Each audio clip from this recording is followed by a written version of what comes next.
याद कराऊंगा। ये ठाकर जी ने कहा, क्या कहा है, चाहम ददामी बिमलाम मदी, ऐसा कि मृत्यु के समय मैं उसे निर्मल बुद्धि दे करके अपना स्मरण कराऊंगा और उसकी दुर्गति नहीं होने दूंगा। ये ठाकर जी ने बताया है। अब गजेंद्र मोक्ष के बाद अब समुद्र मंथन की कथा आती है। चलो बोलो जी इसको भी। श्री सुखदेव जी छठे मनु चाक्षुष की कथा सुनाते हुए परीक्षित से कह रहे हैं कि इस छठे मनवंतर अवतार में भगवान ने समुद्र का मंथन करके देवताओं को अमृत पिलाया था और कच्छप अवतार लेकर मंदराचल पर्वत की मथानी का आधार बने थे। कथा इस प्रकार है, एक बार देवराज इंद्र द्वारा श्री दुर्वासा जी द्वारा दी हुई प्रसादी माला का निरादर हो गया। श्री दुर्वासा जी ने क्रोधित होकर इंद्र को श्रीहीन होने का शाप दे दिया।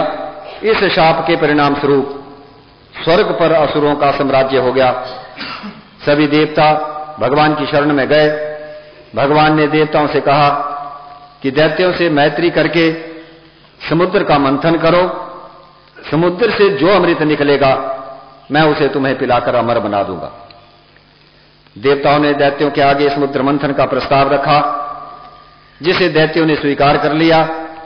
इस कार्य के लिए देव दानवों ने मंदराचल पर्वत को मथानी बनाया और नागराज वासुकी को रस्सी, देवताओं ने वासुकी नाग को पूंछ से पकड़ लिया और दैत्यों ने वासुकी नाग के मुख को पकड़ लिया।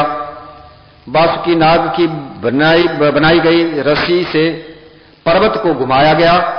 नीचे कोई आधार न होने के कारण जब मंदराचल पर्वत समुद्र में धंसने लगा तब भगवान ने कछुए का शरीर धार कर जल में प्रवेश किया और दधार पृष्ठेन स लक्ष योजना 1,00,000 योजन तक फैली हुई अपनी पीठ पर मंदराचल पर्वत को धारण कर लिया।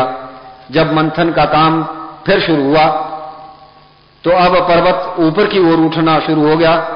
यह देखकर भगवान ने मंदराचल पर्वत जैसा अपना रूप बना लिया और मंदराचल पर्वत को अपने हाथों से दबाकर मंदराचल पर्वत पर स्थित हो गए। इतना ही नहीं, देव दानवों और वासुकी में शक्ति बल बढ़ाने हेतु भगवान ने उनमें प्रवेश किया। इस प्रकार ऊपर नीचे आगे पीछे दाएं बाएं चारों ओर भगवान ही भगवान हो गए।